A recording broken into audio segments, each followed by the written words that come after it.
Good day, good evening, colleagues. My name is Sediko Rakolote. I am a founder and a trustee of the Progressive Socio-Economic Investment Institute. It is a public investment institute trust established purely to do public benefit activities. One of those public benefit activities is to host webinars focusing on various topics. The webinars are for free. We don't charge.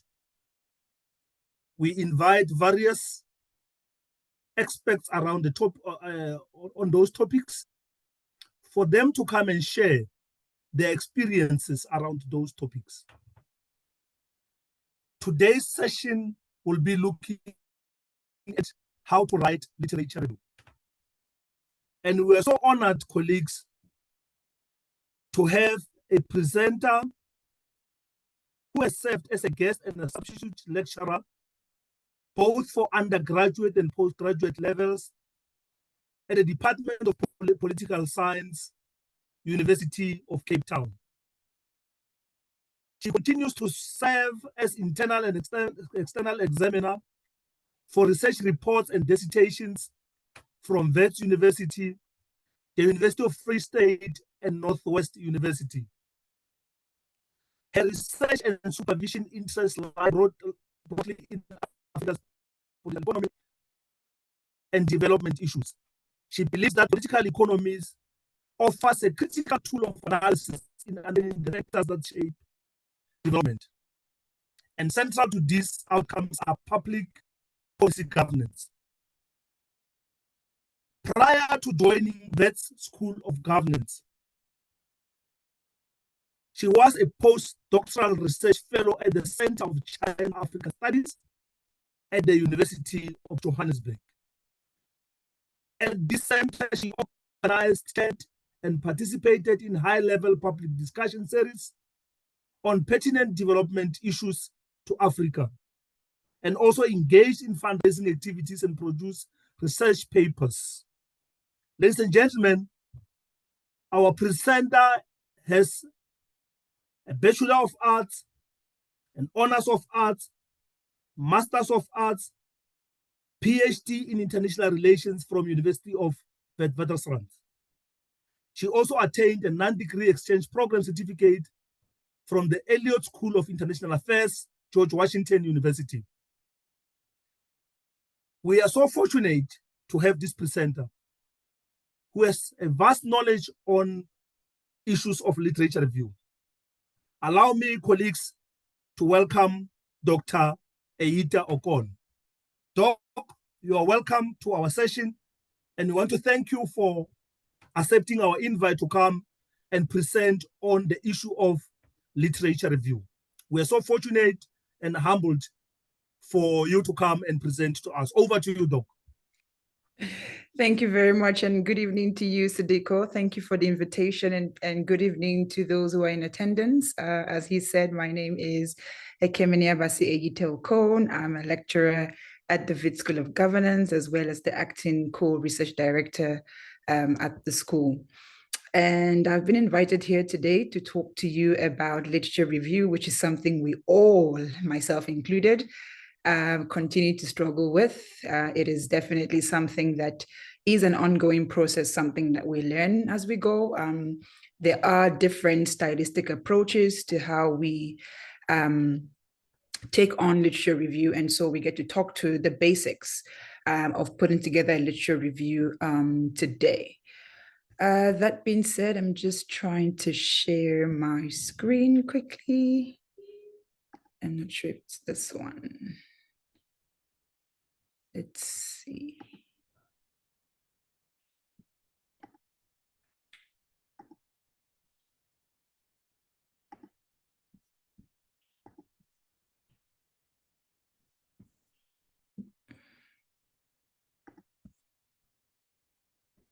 I need to give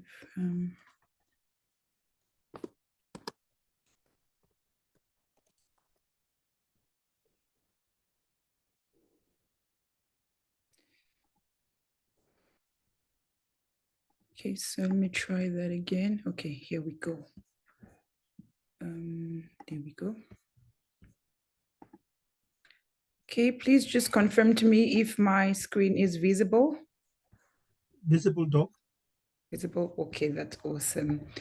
All right, so. Sorry, Doc, maybe we should take it to presentation mode, then it's fine now. Thank you so much. Are you okay? Can you see the screen? Yeah, we're fine now. Thanks. You're fine. Okay. All right.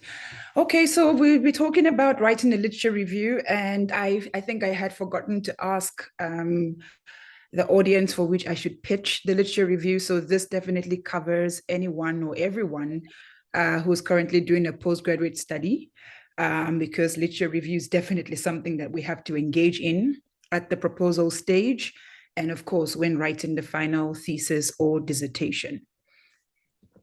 So in terms of the outline, I will start off just introducing the subject matter, what is a literature review and the different types that exist.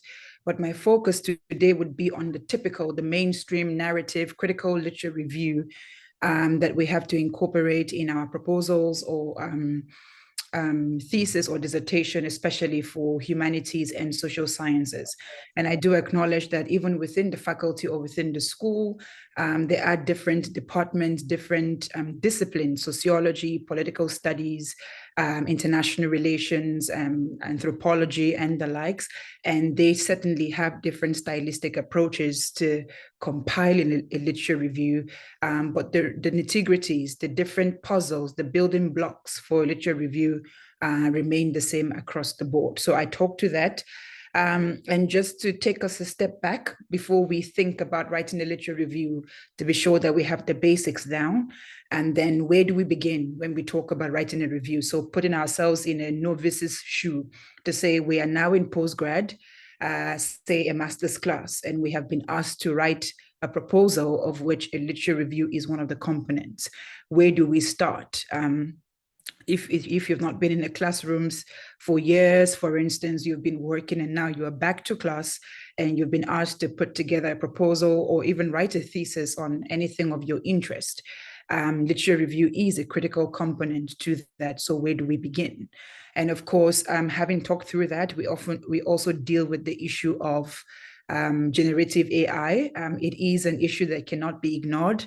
Whether fortunately or unfortunately, it is part of the question around academia, around producing scholarly works and what the place of AI tools are when it comes to literature review. So we get to talk about that and probably use that to lead into a discussion session.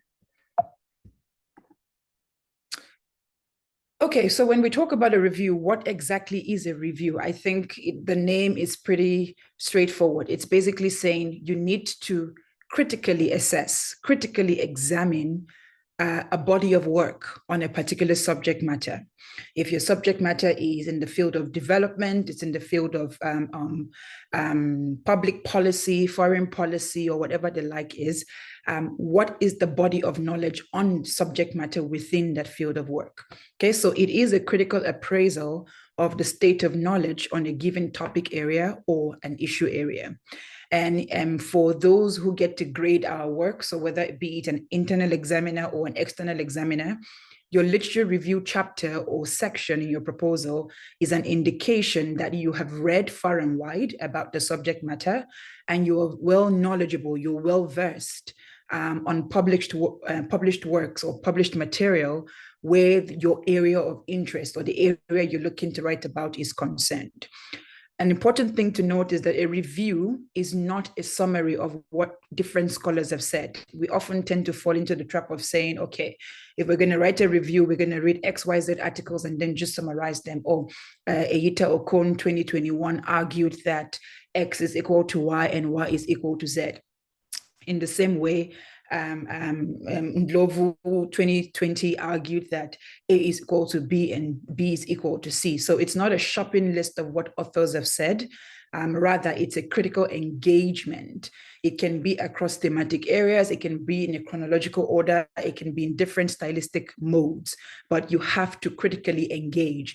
And I think the beauty of a literature review is that when we make an argument and a claim that A equals B, we have a set of authors or scholars we can draw on to say they support this claim that in the condition that we are in summer, A equals B. Other scholars within this theme or within this argument about A equals B also argue that even if it's winter, the moment we have XYZ number of sunlight, A will equals B. And so you draw on this different argument to support the notion that A indeed equals B. So that's the beauty of literature review. You draw on different scholars, you acknowledge the nuances between them. As I said earlier, you had one scholar there, so the main theme was A equals B.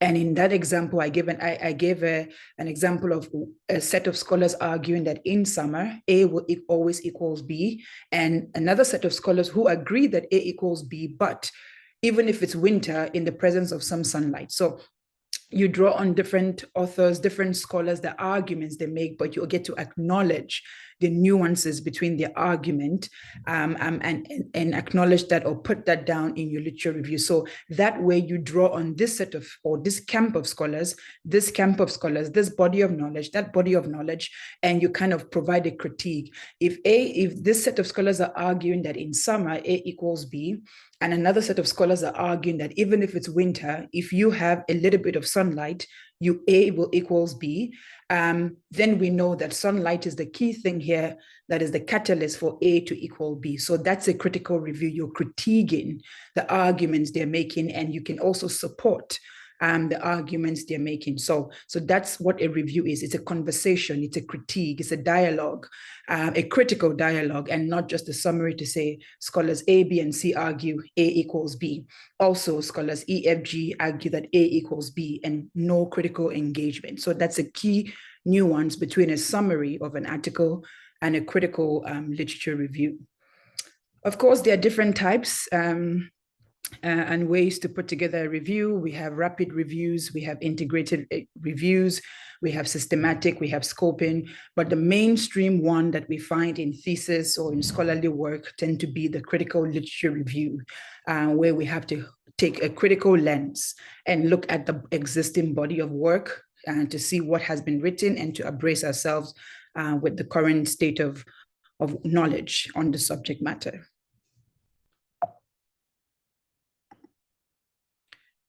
Okay, so before you get to write a literature review, I just thought I should take it a step back just to ensure that at this stage where you are preparing to write a review, you already have your research problems defined.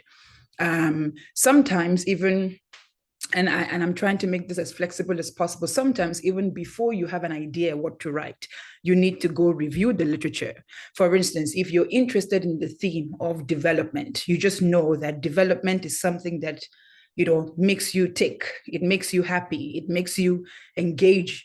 The question is, what is development? How do you visualize, or what do you think development is? And there is your definition or what you think it is, but there are also scholarly works that speak to the subject matter. And so you would have to do a little bit of a literature review, a preliminary literature review, to understand what has been written about development. And so you begin to find that, oh, this concept is actually so big, and there are different dynamics to it. You've got the Amateusians of this world who perceive development as freedom. You have other scholars who look at development in terms of economic growth. You have other scholars who look at development in terms of socioeconomic indicators, and so on and so forth. So there are different nuances to development. And so you as a scholar looking to write a proposal or looking to have an idea what to write about or how to make your subject matters small and manageable and researchable for that particular purpose, whether it's an honors thesis, whether it's a master's thesis, or whether it's a PhD. You have to find a way to situate yourself in the discourse. So if you're seeing that you've got development as freedom, you've got socioeconomic indicators, you've got economic growth as an indicator, and other dynamics to development.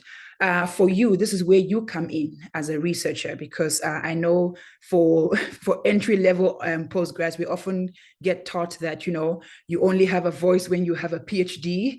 But we have to learn to train scholars to begin to have a voice from the very beginning. So you have all of these different dynamics to development. What do you perceive as development? From what you know, from what you've read, from the news you've been listening to, from the things you see around you, how do you define development?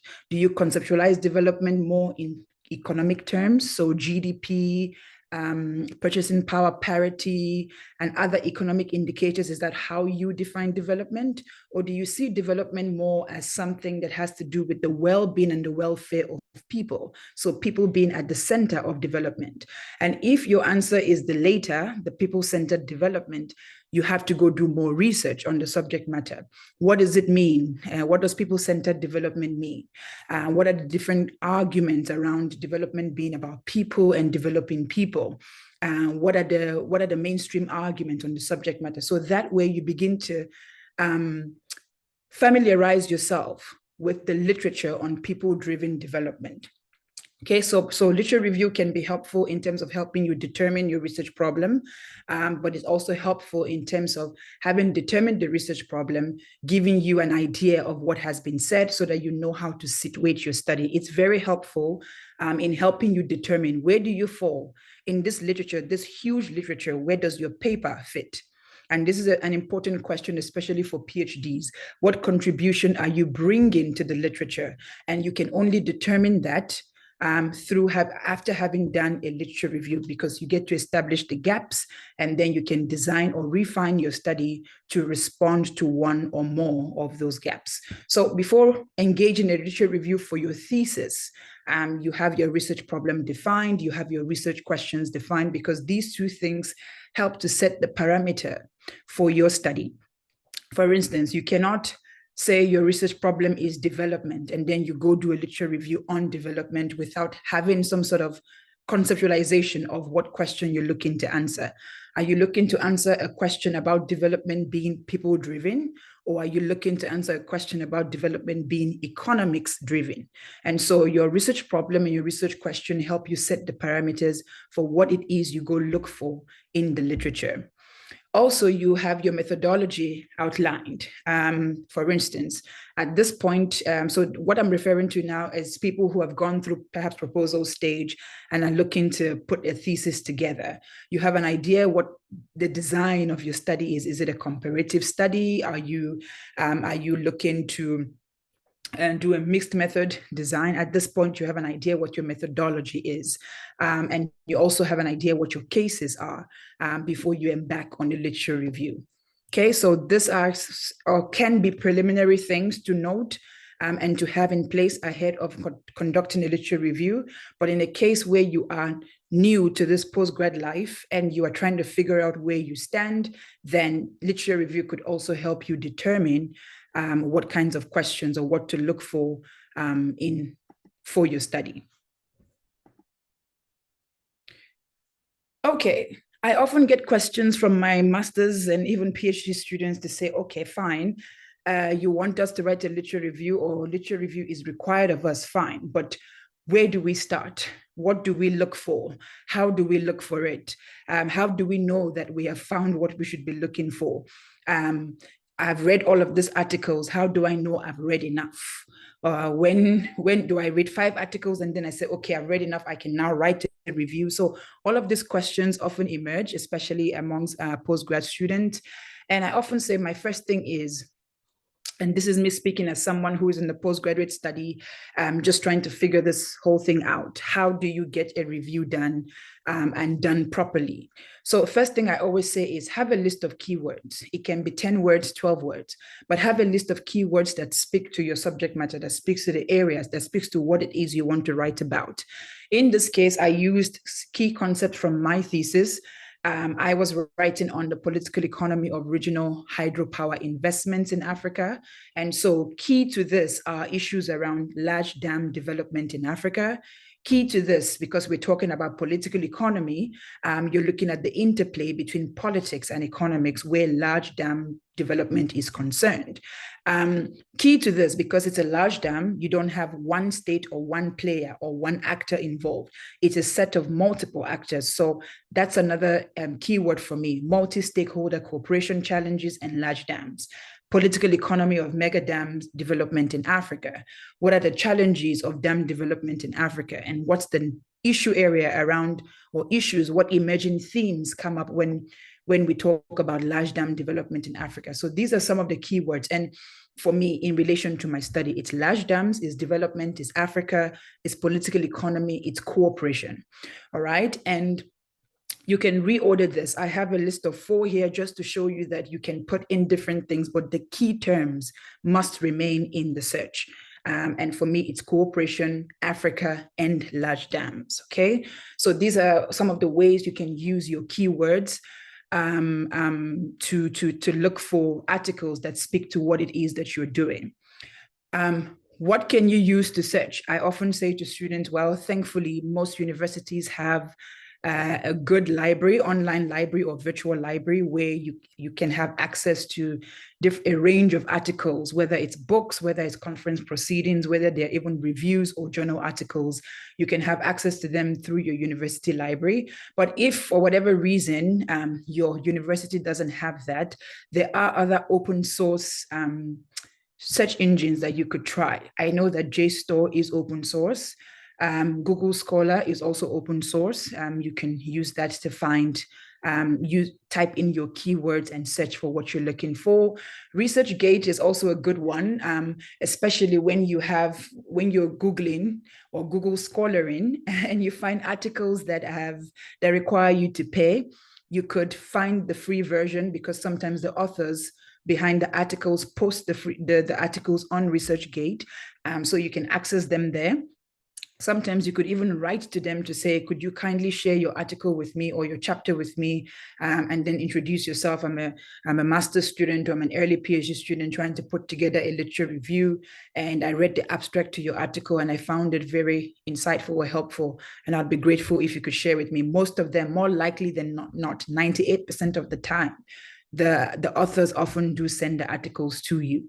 Okay, so you could do that through ResearchGate or reach out to the scholar directly. You could also use Semantic Scholar. There are quite a number of sources out there or search engines out there that you could use, and plug in your keyword, see what articles come out. So after you've plugged in your keyword, of course, you get a range of articles that come out, sometimes 10 pages of articles or outcomes, and sometimes you keep clicking next, maybe 15, 20 pages. So what you then do is you say, okay, so looking at page 1, you have the first 5, 6 articles. First thing that catches your attention is the title. Does this title speak to what it is I'm looking for? Because sometimes, I mean, in my case, if you Google or Google Scholar large dam development in Africa, things like political ecology emerge. And that's outside the scope of what I'm looking for. I'm looking for articles that strictly deal with issues around political economy, issues around cooperation, and focus on dam development issues in Africa. All right, so I want to see, and when I find this article, so you scroll and see, the abstract is always very helpful after the title. Title gives you an indication of what is being covered in that paper. The abstract is kind of a synopsis of the entire article. It tells you what the research problem was, the research question, the methods they used to answer the research question, the main findings of that article. So it gives you a synopsis of the article without you having to go read all 20, 25 pages of it. And once you read the article and you find that, okay, the abstract, I mean, and it speaks to what it is that you want to do, it's important that you keep it or highlight what you need, read through it, keep good notes. I think for every postgrad student, keeping good notes is important, but I'll talk to that later. So you highlight that and you put it aside until, let's say, you found your first 5 articles. Now it's time to read. Don't be tempted to do what scholars always do, is open 50 online or Word or PDFs and say, in the hopes of reading them, start with the first 5 you found that speak to what it is you want to do. Read through them, take really good notes, and then save them in a folder. Back in the day, we used to have to print them and then use different color sticky notes. but these days, thankfully, we can do this on a computer. And so put them, even if you want to color code the folders, that's fine, but save them in a folder on your computer and make good notes so that you know which article speaks largely to cooperation challenges where dams are concerned. You know which articles speak largely to the political economic dynamics of the dam itself, and so on and so forth. So you're able to categorize what it is that you've read. All right. What are you looking out for? Okay, when you read an article, again, as I said, you're looking at the issue area. Does this issue area speak to what it is I am trying to do? Would it help me enrich my knowledge on the subject matter? So that's one. The second thing you're looking out for is you're trying to see what is the key question? What's the research problem in this article? And what are the key questions that were asked in relation to that? How did these scholars go about answering that question? So what methods did they use in answering the research questions? And what were the answers to those research questions? So very important. It's very important for you to take note of that. In addition to, or part of finding out what it is or how they went about answering the research question is also about understanding or seeing what kind of frameworks did they use, what theories did they use, or what conceptual framework or analytical framework did they use in helping them to answer that research question. Because that way, when you write your review, you already have information on 1, empirical evidence, 2, theoretical implications or theories around the subject matter, 3, conceptualization or operationalization of the variable, 4, you have an idea of the methods that are prevalent when it comes to answering questions around this subject matter, 5, you are privy to the answers to these questions, so you know what is being said. You know what the state of knowledge is on the subject matter. Another important thing to keep an eye out for when you're reading different articles is to always note where authors point to areas for further study or understudied areas, okay? Because when they note an area for further study, it means that that area is understudied. And so what you can do is, in these 5 articles that you've pulled out, you could note down the areas that are understudied or require further studies. And then from those gaps, design a study to speak to it. Because what that has done is it has told you the gaps in the literature, and you can now adequately design a study that speaks to that gap. So the message I'm trying to drive home here is, don't just read to say, I have read 5 articles, I have read 6 articles. You need to read intentionally, and you need to read for meaning, okay? As I've noted, there are different sources you could use: Google Scholar, Google Books. If you haven't tried Google Books, please do. Most of the books on there are open source, and you can access a full book there on Google Books. As I mentioned, JSTOR and ResearchGate. And another important thing when getting materials for your literature review is that you should always diversify your sources. Don't rely on journal articles only, or books only, or conference proceedings only. Have a mix masala, as we say, mix masala: journal articles, books, book chapters, conference proceedings, and so on and so forth. Okay, still when searching for things, you could also make some adjustments when you're searching for things. For instance, as you know, this is a very, I'm sure this is familiar to all of us. It's a Google Scholar interface. Say, for instance, you're writing about the concept of development, and you're probing development as part of your issue area for your thesis.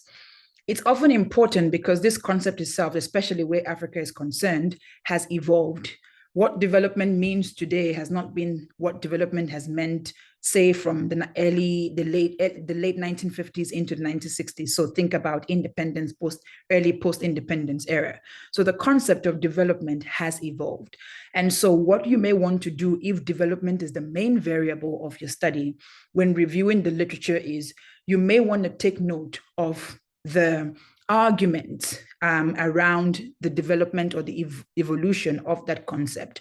So what you can do is where you have on the left-hand side of the pane, for Google Scholar, you can customize the range. I think the second photo down there is an example of how I got to customize the pane. So over here, you can choose the dates. So that way you can say, you can examine the literature on development from say 1940 to 1960, and then call that a first era, but of course, justifiable, it has to be justified.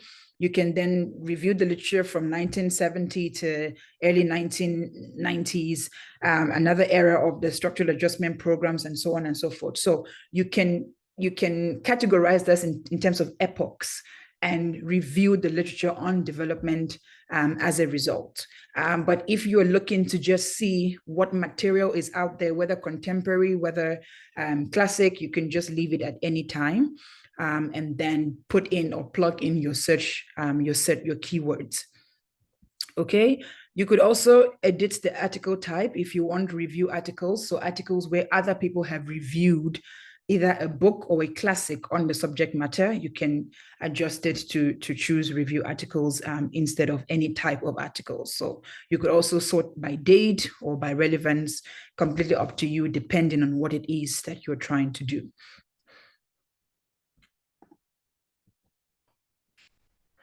Okay, so this is us having decided on what it is we want to write about, having identified keywords, and now we've found a couple of articles, we've read for meaning, we've been able to identify the different components we talked about in the last few slides, and now we are here. Okay, so it's very important, as I mentioned earlier, that you need to keep a good log for note. Take excellent note. I think I should have put excellent there instead of good. Excellent note taking would save your life, I promise, because in the heat of the moment, when you are focused and ready to go and you have these articles and you've read them and you think, yeah, no, these things, they do speak to what it is I want to do. And then you decide to go to the bathroom and come back, or you went for a lunch break and come back. And now we're not sure where we are and we have to pack our bags and maybe go home for the day and come back to research 2 days later. And now we cannot remember what we read. Okay, so good note taking will save you. And that's why I pointed out that those different parts or aspects when you're taking notes are important, because then you can see, okay, the article by Eyita-Okon, in terms of method, she had used ABC. So when I'm writing my review, I can quickly make reference to that. So good note taking, I cannot emphasize the importance of that. So what I was pointing out here with this highlight is just, it's an abstract I found, and I think I forgot the name. Okay, no, the title of that article is called Theorizing the Political Economy of Dams Towards a Research Agenda. And this is the abstract for the paper. And having read the abstract, you can see here in the yellow highlight, there's an acknowledgement of what has been done when it comes to issues around large dams broadly. There's an acknowledgement of what has been done. According to this here, there's been a lot of focus on international politics of dams, issues around displacement and the resistance to dam construction. So that is something that has been covered, that's prevalent in the literature. At the same time, there are also understudied areas in the literature. And as you can see, issues around having a comparative study, especially in developing countries.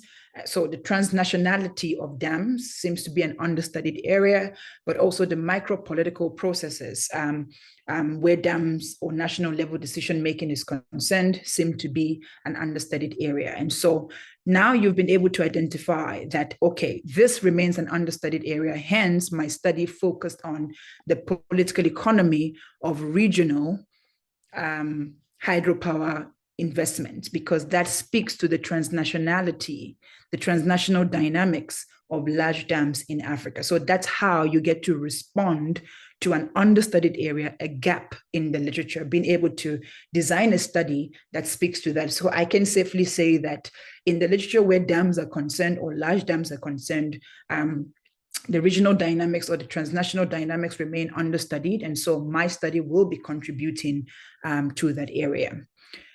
I think I had all of these just to show that Okay, so this emerged when I searched for issues around cooperation where large dams are concerned, but also looking at the JSTOR search, you can see I typed in political economy of dams in Africa, and the first thing that comes up is on electricity infrastructure and dams, which is relevant to what I want.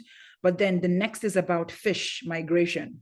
I'm not interested in fish migration. It's definitely outside the scope of what it is I'm writing about. And so I get to ignore that article and then go to the next. So what I'm trying to say to you is that when you plug in your keywords, the first 5 articles may not all speak to what it is you want. You can keep scrolling, you can keep going next until you find something that speaks to you, or you can go and reorder the keywords that you have plugged in to see what comes up. There's also the issue of gaps, and I think it's an important thing to talk about because it seems to make everybody nervous, especially the early levels of postgrad. I think PhDs were born ready for the gap question, but for honors and masters, it kind of gives you a panic. When they say no, when you hear in your methodology classes or your qualitative research methods class that your paper must always contribute to a gap, and your question is, but what is a gap? How do I identify this gap? When do I know if I found a gap? So key things here. With PhD candidates, you are expected to make a novel contribution. And for honors and master's students, you are expected to make a contribution to an ongoing debate on the subject matter. Novelty is not an expectation for honors and masters, but for PhD is one of the things that we get to grade when marking the thesis, okay? So key thing to note here, students often ask me, so, but there's nothing new under the sun. You're like, yes, I agree. And they say, so where is this novelty? Where would I find this new thing? I said, okay, a new thing can be as simple as taking a theory from another discipline and studying something. It doesn't have to be that you found the solution to a problem. It can be that you are looking at, say, issues of dams from political settlements perspective. Okay. In my case, issues around dam development or large dam development is something that has been covered, of course, but most of the literature on the subject matter are largely about dams that were built in the pre-colonial era or early post-independence. And so in contemporary times, despite having the resource and abundance of hydro resource in the continent, but also at the same time dealing with huge energy poverty issues, we've not somehow been able to replicate large dam development in the continent, and case in point, the Inga Dam or the Grand Inga project here. And so the question is, why is that the case? There's a need. This is a glaring need. There's been talks around being more environmentally conscious when we develop, whether it's in energy issues, whether it's in manufacturing or production or industrialization, but there's been ongoing talks about being more environmentally conscious. And so hydropower offers us that potential to be more environmentally conscious when we generate electricity. But why? What's the problem? Why can we not capitalize on this abundance of resource and make something out of it for our benefit? And so when you probe the literature around that, there's so much talk about issues of corruption, issues of divergence in interest, and so on and so forth. And so they problematize things like weak institutions, lack of democracy, so the normal mainstream argument where Africa is concerned. But then my question is democracy a strong explanatory variable for whether or not such projects can be built? That's one. Two, when we look at cooperation for these kinds of investments, one, large dams are sunk cost investment. The moment you plow money into it, you don't recover your money until much later when the dam is fully operational and people are actually paying for the services that they're receiving. Then you can recover your cost. So it takes time to be able to do that. And so for any government to want to commit to such project over that period of time, and this is beyond the 4-year election cycle in the African continent, commitment is strong. Commitment is key. Commitment should be a stronger explanatory variable and not just lack of institutions, weak institutions, no democracy, and so on and so forth. And so when I thought about that, I said, okay, what has been written about commitment? And then I came across Schelling's work on credible commitment and the challenges of long-term cooperation. And so I read a little bit more about credible commitment, and I said, well, this explains it, because if you're looking at a long-term project in that way, against the backdrop of instability, for instance, the role of externalities within the country, other issues that emerge from the competition for natural resources, and also the cyclical, the electoral cyclical dynamic, then it's not just weak institutions we should be looking at. We should be looking at something stronger that explains why government are feeling more challenged in cooperating for this kinds of project.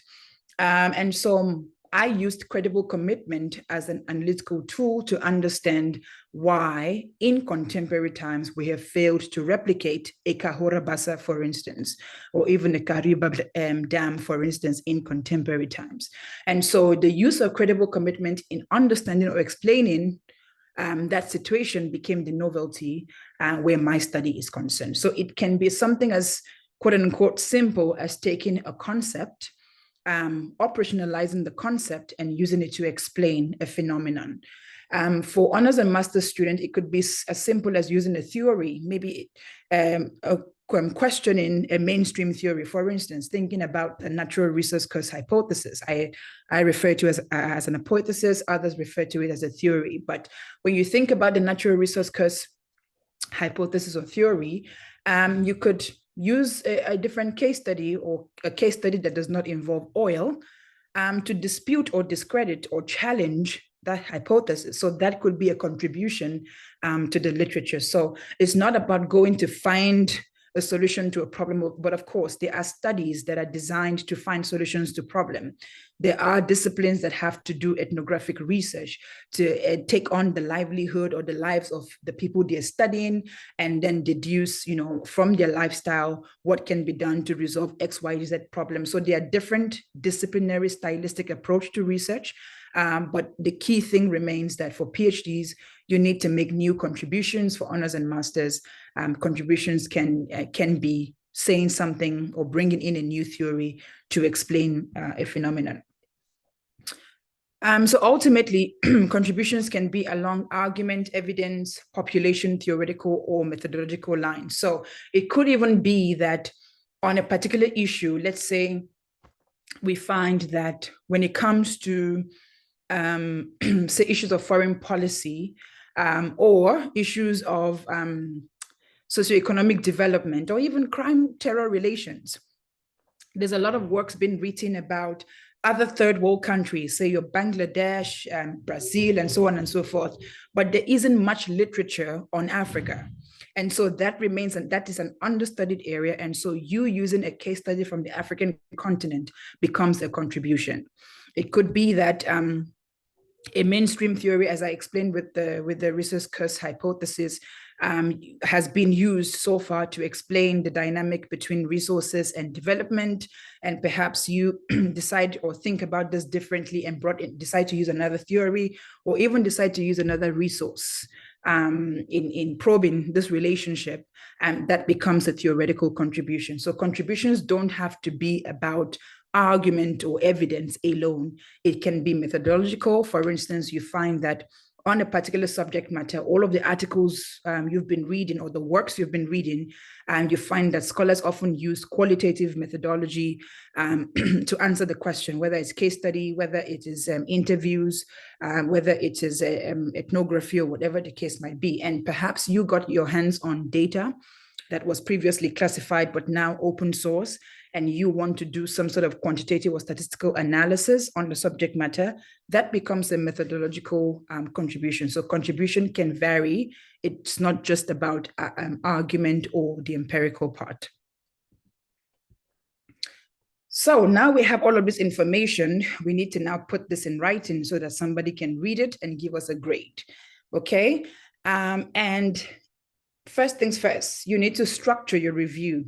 So for people who do history, I find that they often structure their reviews in chronological order.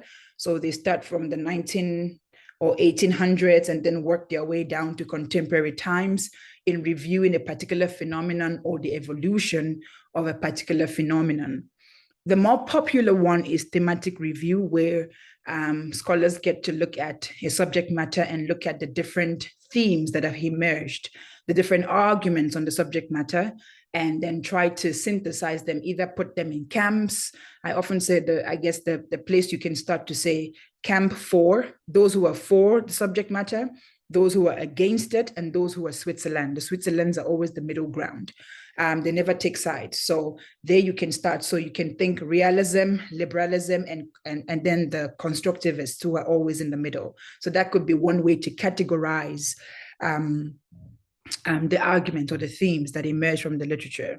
There's also a methodological review. This is very popular with people with clinical papers or scientific papers, and also in STEM, where they get to review the different methods used to answer a particular question and then can contribute to that through a different method on the particular study. But the mainstream one has largely been thematic literature review. So once you have the structure in mind, the next thing you need to do is categorize the arguments that you've gotten from the sources. I remember I used to say, given my training and my background in international relations, for us, we used to separate the operationalization of variables from your literature review. So you would have a separate section that attends to operationalizing your variables and the different arguments on the subject matter.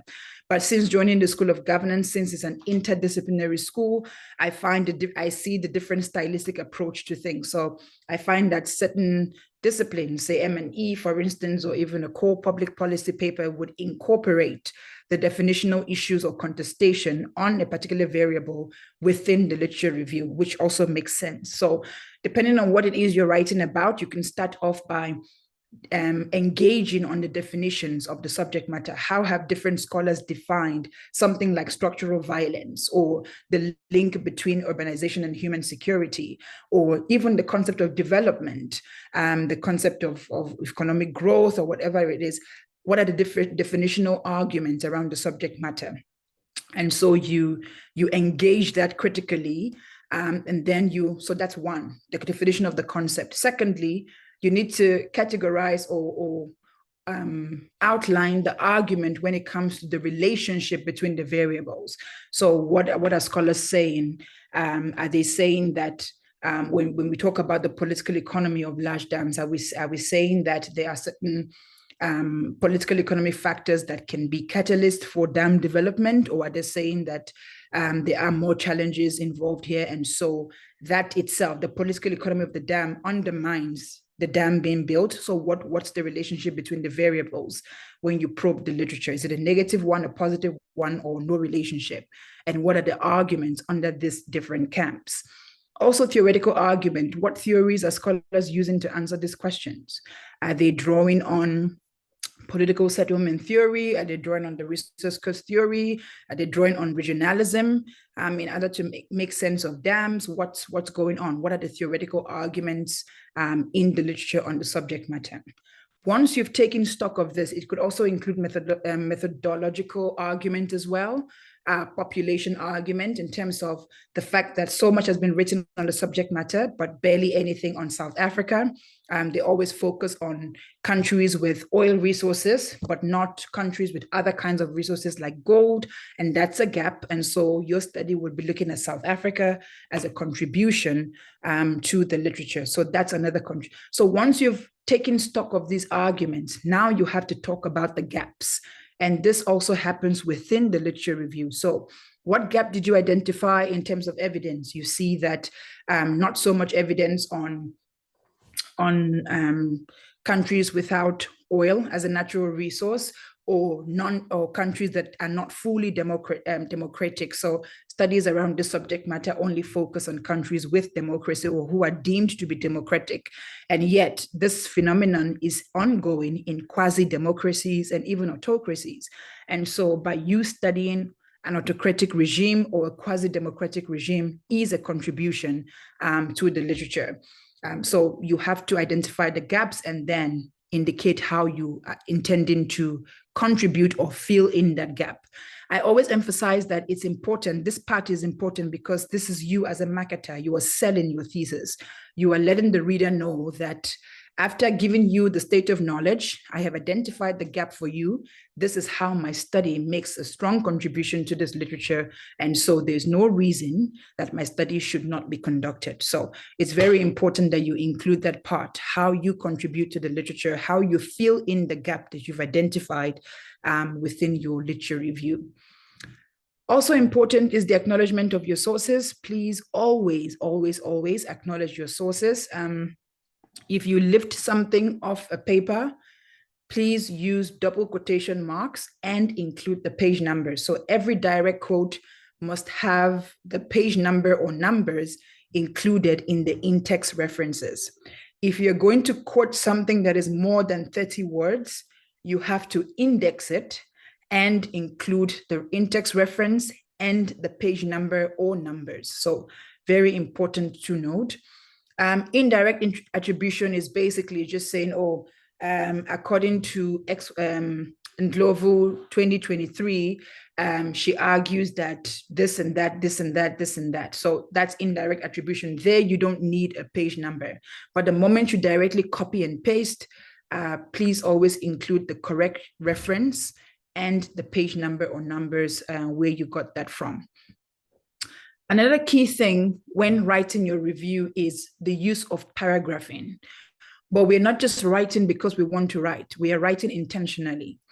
I'm quite a visual person, so it always helps me to have like a mind map or a flow chart to see how my ideas flow into each other and there's different sub points within each idea. Key things for paragraphs is the entire page cannot be a paragraph. Okay, at least a paragraph should have what? I think, is it 20 words, 5-6 sentences? But your first sentence and your last sentence are very important. Your first sentence is called a topic sentence. It gives the reader an idea what you will be discussing in that paragraph. Your last sentence is called a connective sentence or a linking sentence. It tells the reader that what you've done in that paragraph, but takes you into the next paragraph. So for instance, if I open up, if I write a paragraph and the first sentence says, let's see if I have an idea. Okay, so looking at this, I say here, while there exist many definitions and contestation, you can see that my topic sentence tells you that the focus of this paragraph will be about defining human security. I cannot have a topic sentence that says, I'm discussing the definition and contestation of human security, but then the next sentence after that is talking about water security or crime, okay? Which are all part of human security, but I first need to conceptualize, operationalize that variable before I move on to talk about the different types of human securities that exist.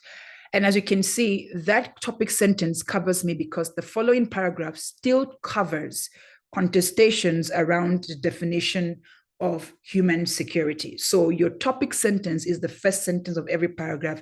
It is very important because it tells the reader what the content of the paragraph would be. And the last sentence tells the reader what is to come next. So key things to remember when writing. Okay, so what I have here is the first paragraph is basically an indirect attribution. I have discussed this. You can see that this reference is for this sentence. It's indirect attribution because I did not directly quote. I saw the idea in this scholar's work. I read through it and this is my interpretation of it, but I have to acknowledge the source in the in-text reference.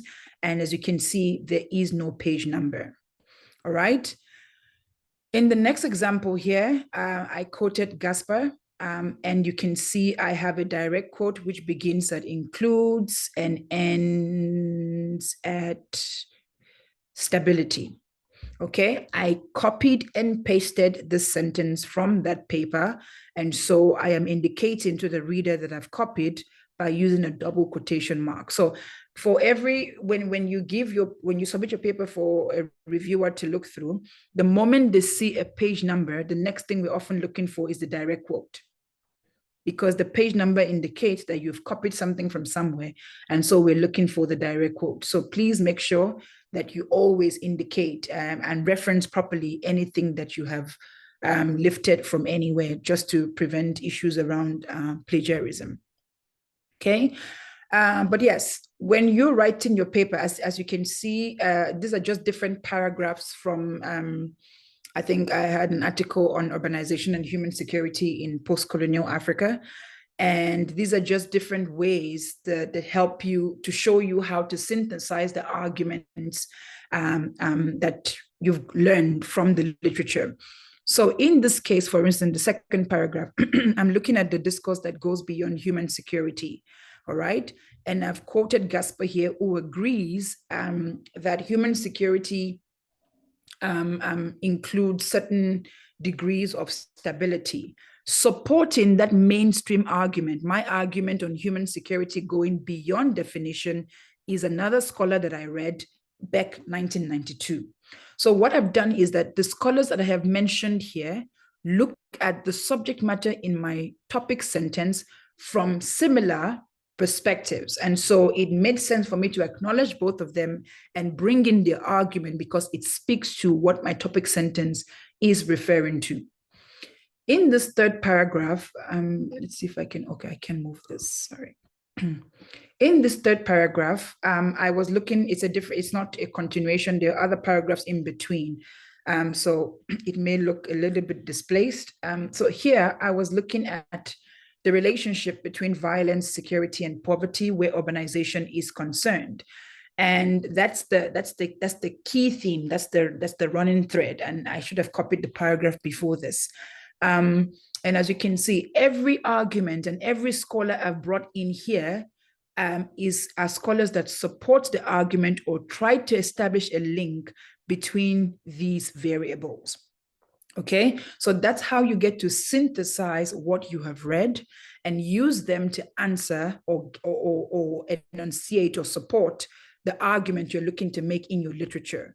You first of all have the themes based on what you've read, and for each of the themes, in critiquing them, you bring in the scholars, their argument to support the claims or to challenge the claims.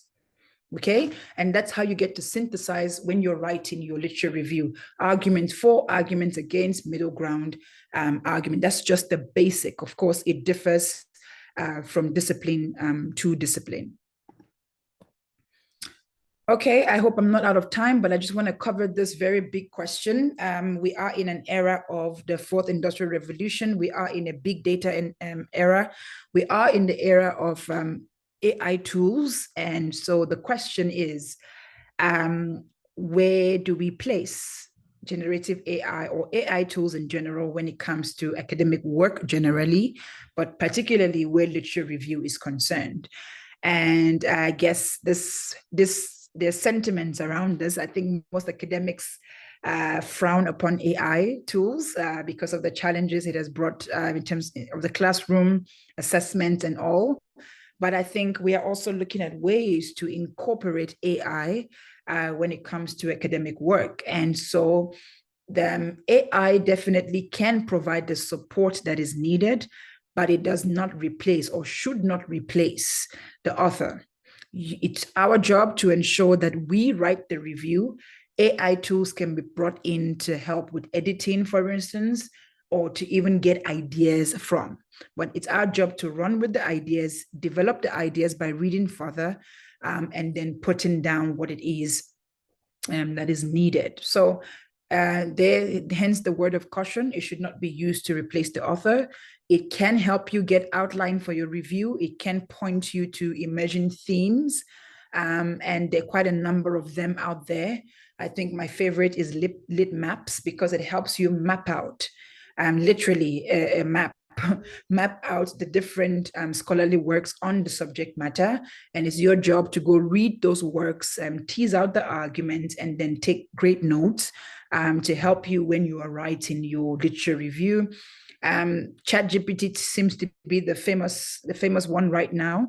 PaperPal is another one. Jenny.ai is another one. I think there are quite a few of them that could help you, give you an idea, or even point you in the right direction when it comes to what kind of literature you should be looking at, what kind of articles you should be reading, and so on and so forth. But please, the message here is that our job is to write. The tools are there to help us with editing in order to get us a top-class review and paper. Thank you.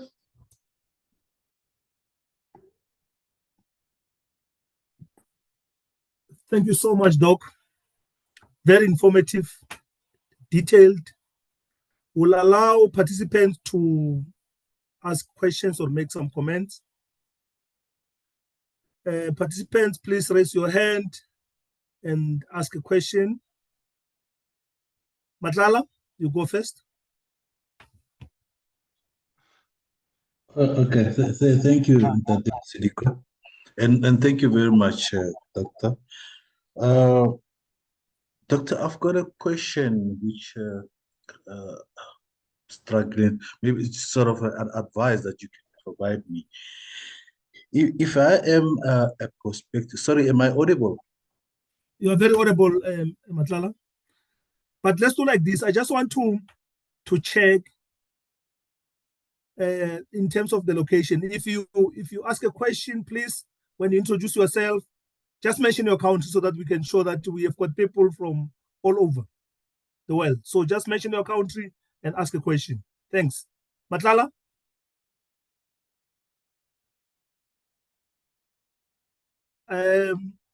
Matlala, while you are still struggling maybe with your connection, let's take Marvelous Amu.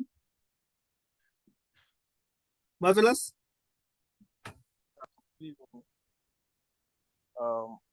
I am Marvelous from Nigeria. Can you hear me?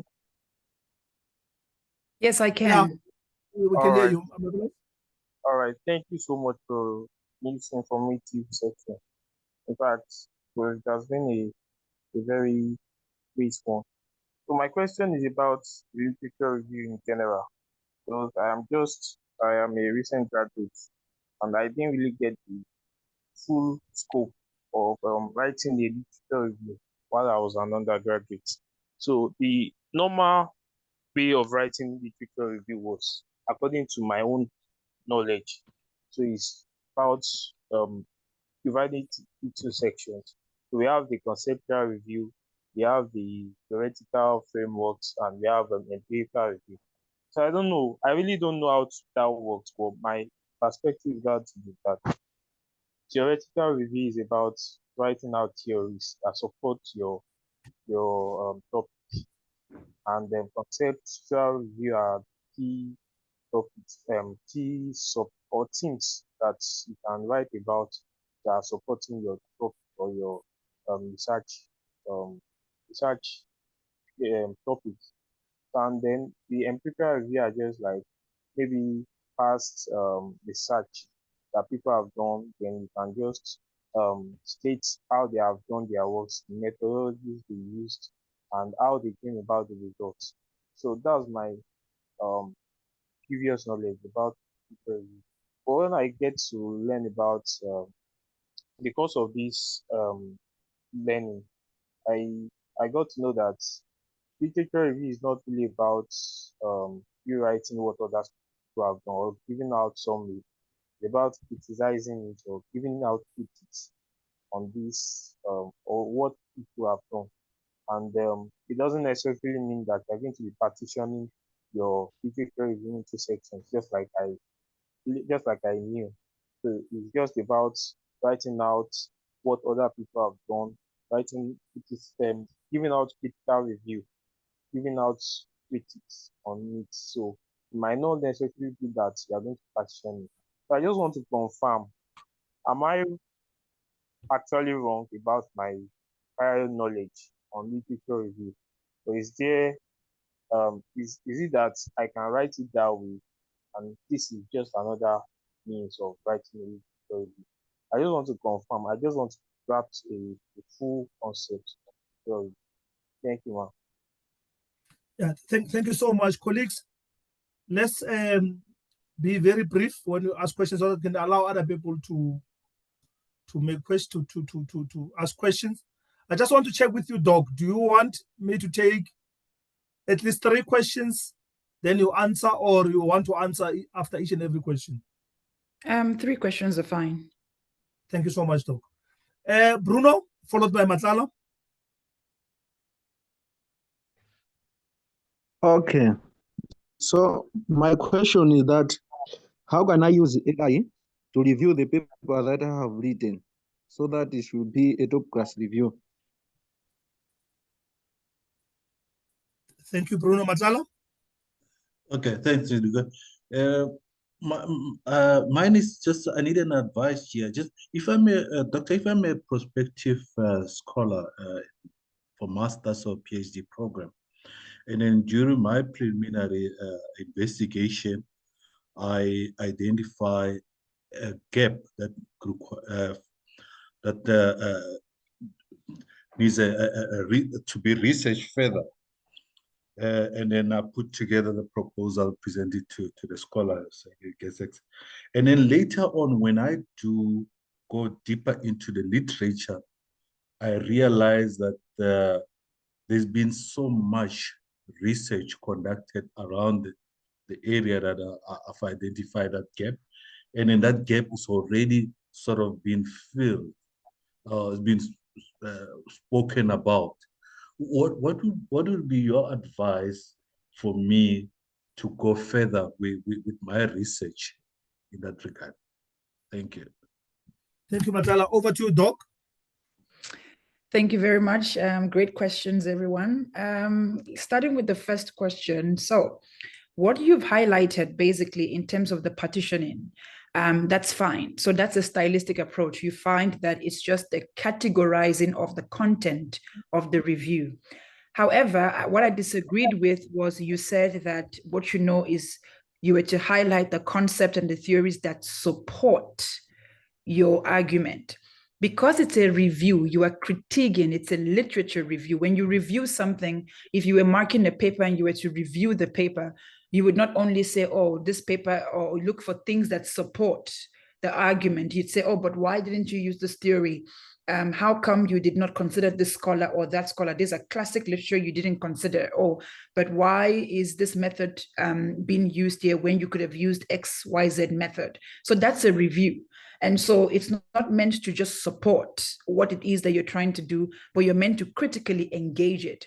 And I think one thing to remember is when you're critically engaging something, you already have a stance on this thing. You are here to say, your paper is going to say that, you know, you are probing the political economy of dam development. You are probing the socioeconomic indicators or factors that undermine development in X country. You are trying to understand why, whether the natural resource curse hypothesis is true in countries that don't have oil.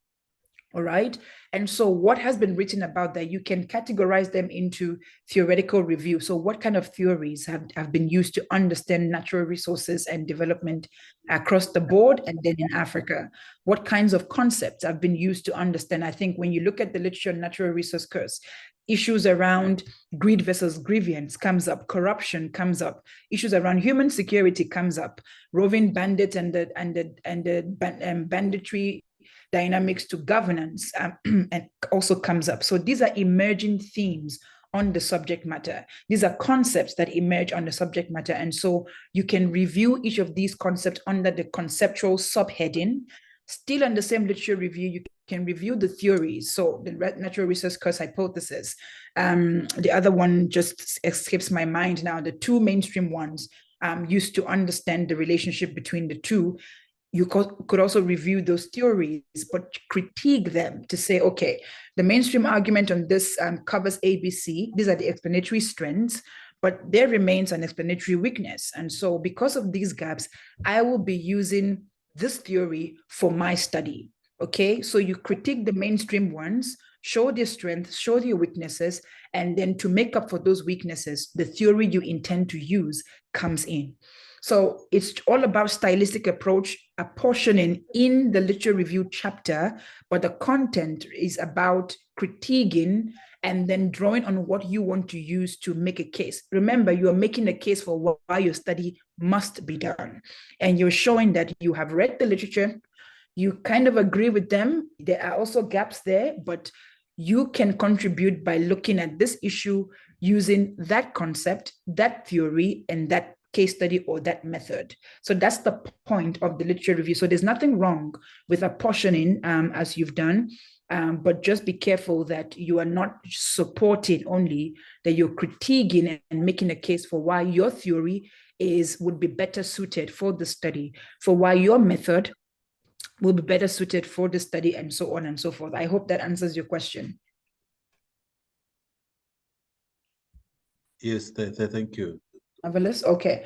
The second question on how can I use AI to review the paper I have written? While there are quite a number of AI tools there, I'm still exploring them. But I know that Grammarly, things like Grammarly, even ChatGPT, there are actually ways to use it to check your work, to check for sentences. And there's also one, I think it's called Quillbot. It's Quillbot. That also helps you with the languaging of your work. Since it's already been written, it can help you with tailoring the tone of the work for a professional audience or for an academic audience, and so on and so forth. So PaperPow does that. ChatGPT does that.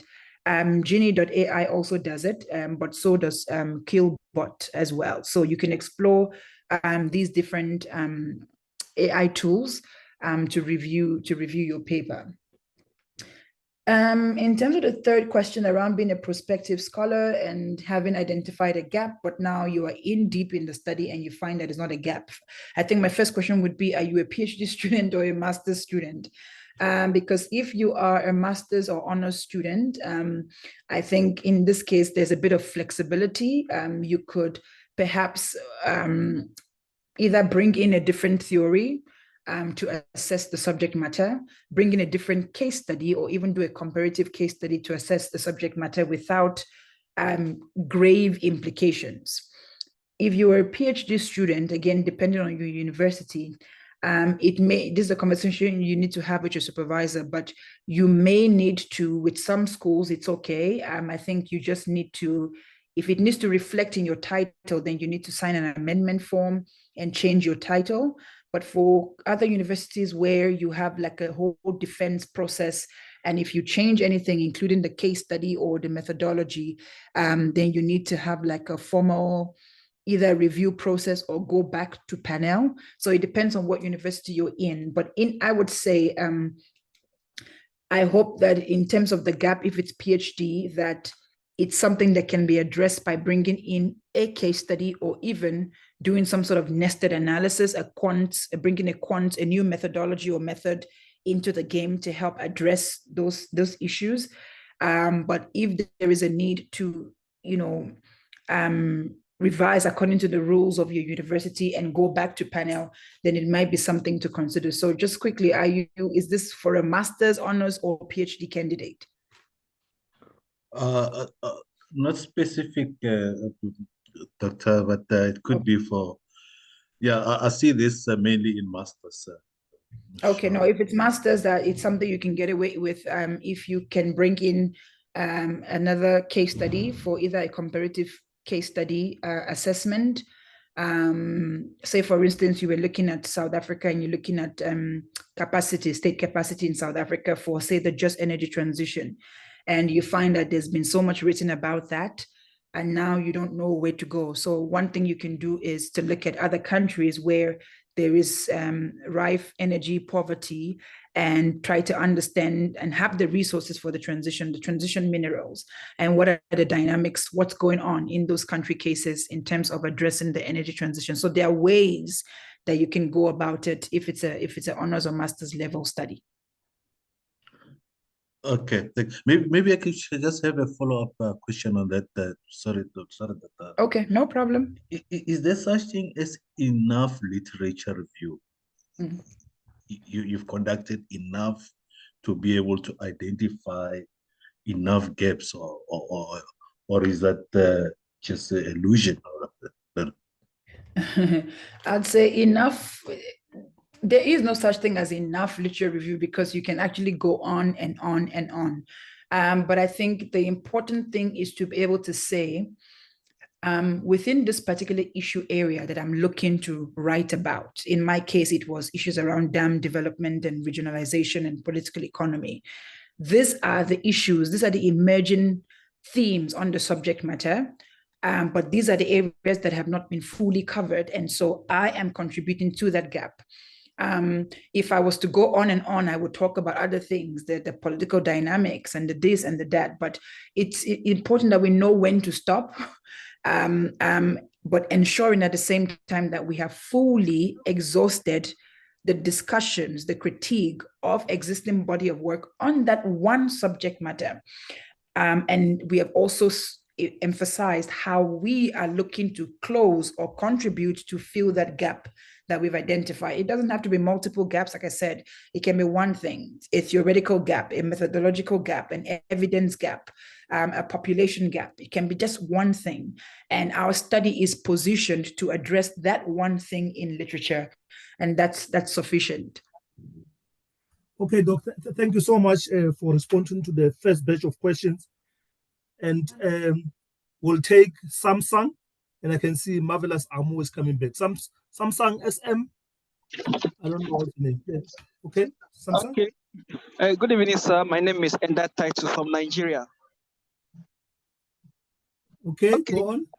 Yeah, my question is about what the facilitator said. Actually, the training is indeed a what one. So my question is actually what he said between a PhD student, a PhD candidate, and a master student candidate on literature review. That for a PhD, he is to contribute to the literature, and for the masters, he is not to contribute. So I really want enlightenment on what that actually entails on the contribution of a PhD candidate and that of a master in literature review. Thank you so much. Marvelous.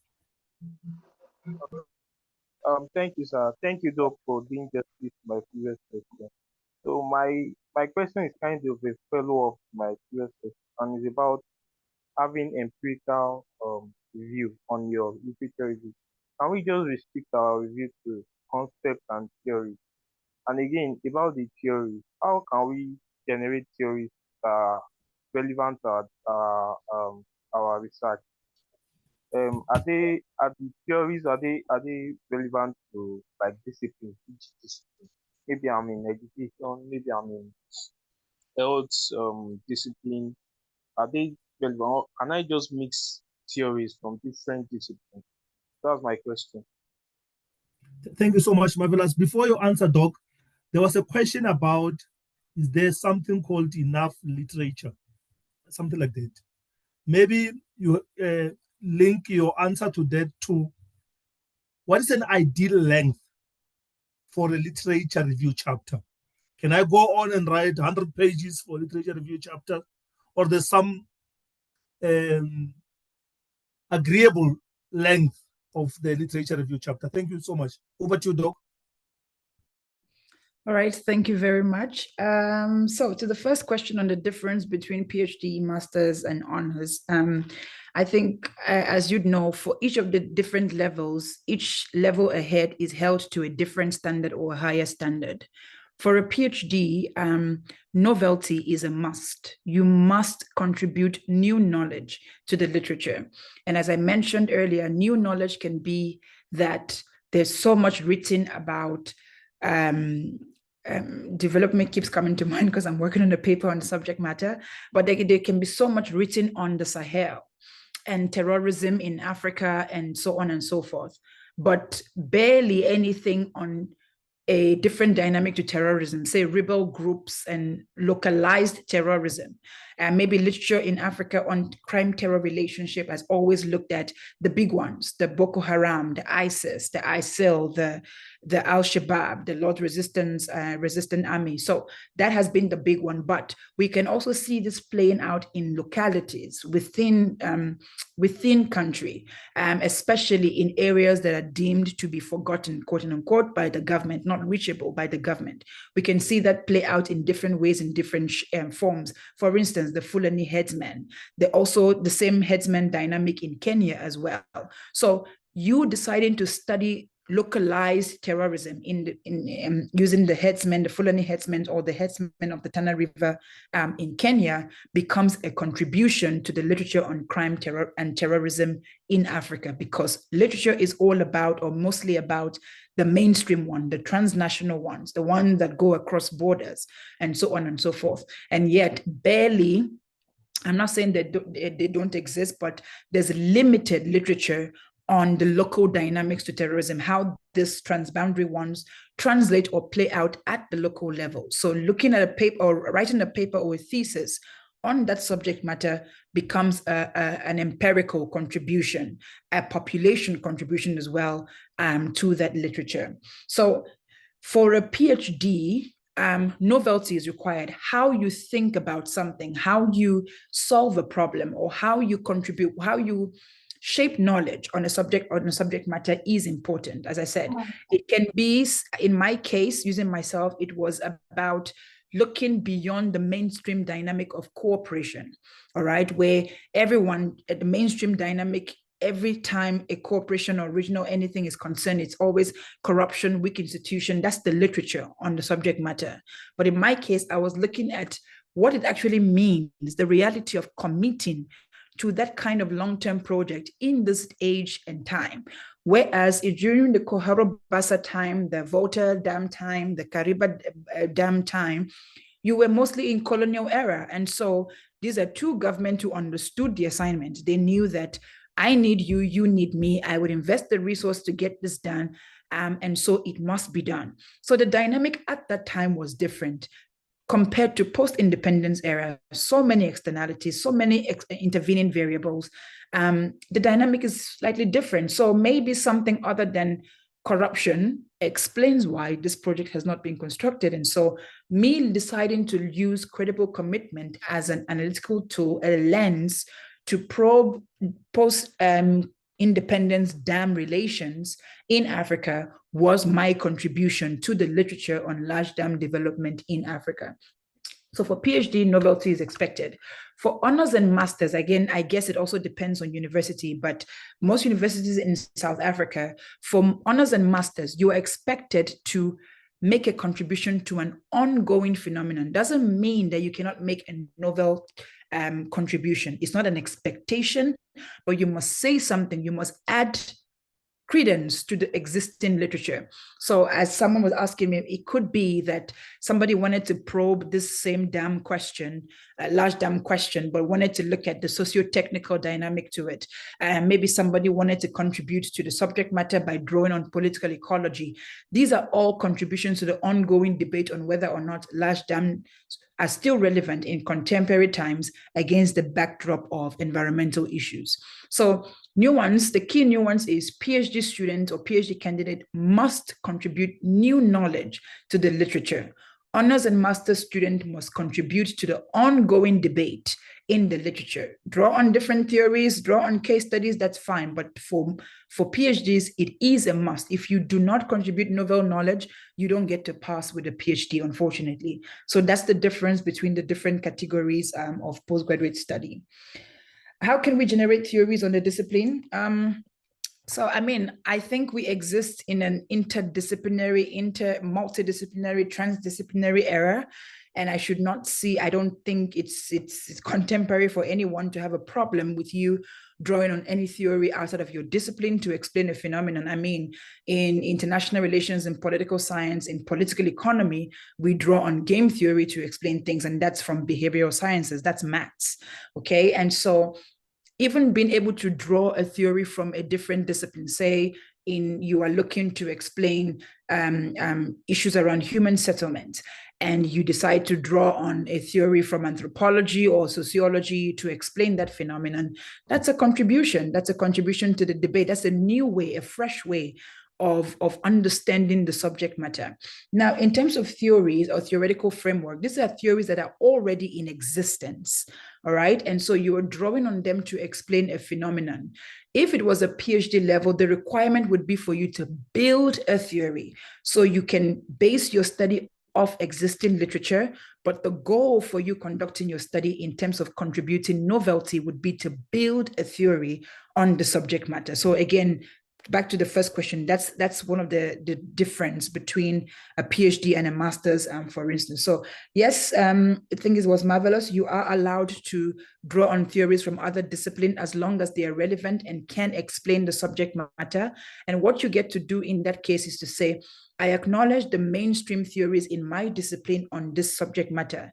And here are the explanatory strengths, here are the explanatory weaknesses. However, X theory from the discipline of sociology or anthropology also adds insight or adds some sort of insight into the subject matter by looking at A, B, C. And so that embodies the strengths. For where these other theories are weak, this new theory you've drawn from sociology or anthropology kind of makes up for that weakness. So that's how you get to sell the theoretical framework that you're looking to use. So I hope that answers your question. Ideal length of a literature review, again, it depends on the number of pages. So if you have a proposal that is about 15,000 words, at least 2,500, 3,000 words should be your literature review. Again, it differs from at levels, master's versus PhD. I'm not sure, can you still hear me? Yes, Doc, we can hear you. Oh, okay. It differs master's versus PhD, but at least if you have about 15,000 words, at least between 2.5, 3,000 words should be your literature review. Okay, Doc, in terms of the length, I'm talking about the dissertation, not the proposal. If one is writing a dissertation on literature, on the side of literature review chapter, what should be the length of that chapter in a dissertation? So if your PhD dissertation is what, 200 pages? So this is excluding bibliography, 200 pages, at least, 15 to 20 pages, close to 15 to 20 pages, because there for a PhD, you are doing a thorough review. I mean, the nature of your review is definitely more in-depth, more vast in comparison to a master. So you need the length, you need the page numbers to be able to cover grounds as much as possible. So I think 15 to 20 pages should suffice. But again, it depends on universities because they have different requirements and templates. So it'd be good to check with your school or faculty on what the template is. Thank you so much, Doc. I'll request Selepe to ask a question. If you're still here, Selepe, your hand was up earlier on. Good evening, Doc, and the colleagues on the platform. Am I audible? Yes, you are. Okay, thank you very much. Mine is just to ask the doc to provide an insight into how the course material or the sources has evolved over time. Thank you. Thank you so much. Any other colleagues who want to ask questions before we allow Doc to respond? Okay, you can respond, Doc. All right, let me just be sure I understand your question. Are you saying, when you say course materials, do you mean the sources that you're referencing, the articles you get to find for your literature review? Yes, Doc, thank you. Oh, okay. So in terms of that, I mean, depending on the subject matter, so contemporary issues and how they have been tackled, I think the one that comes to mind always is the issue around natural resources. And for such a long time, this document, this paper has definitely informed policies, development policies where resource-rich countries are concerned in the African continent. And so not until a few years ago, a study was conducted. I think even a colleague of mine did do her master's and PhD study on disproving the natural resource cost theory, because the theory is basically about arguing that countries that have abundance of natural resources are less likely to develop economically and also less likely to become democratic. And so, of course, oil countries were the main reference point. But if it's a theory, given that the theory was used to explain all natural resource-rich countries, it was important to actually check if this theory stands the test of time when you look at countries that don't have abundance of oil.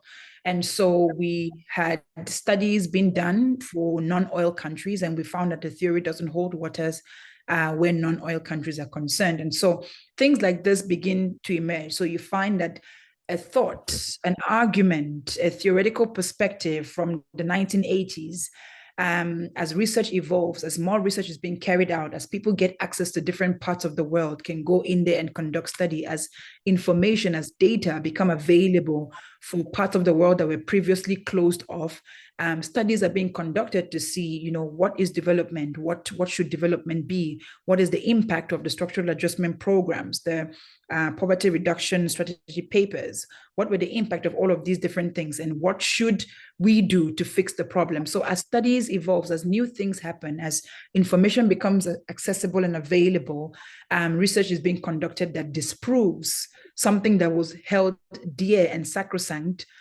decades ago.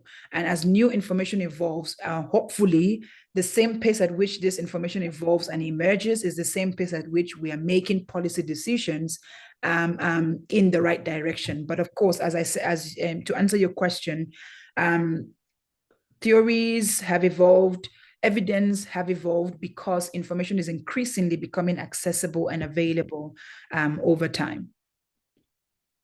Thank you so much, Doc.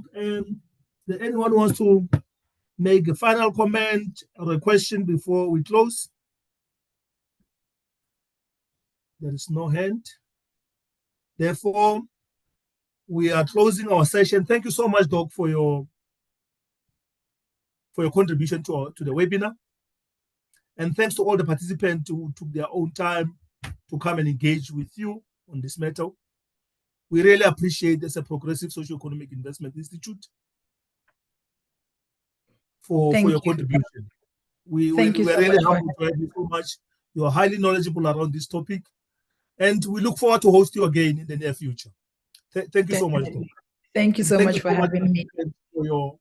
For joining. Thank you so much. Thank you. And the session is closed. Thank you so much. Thank you.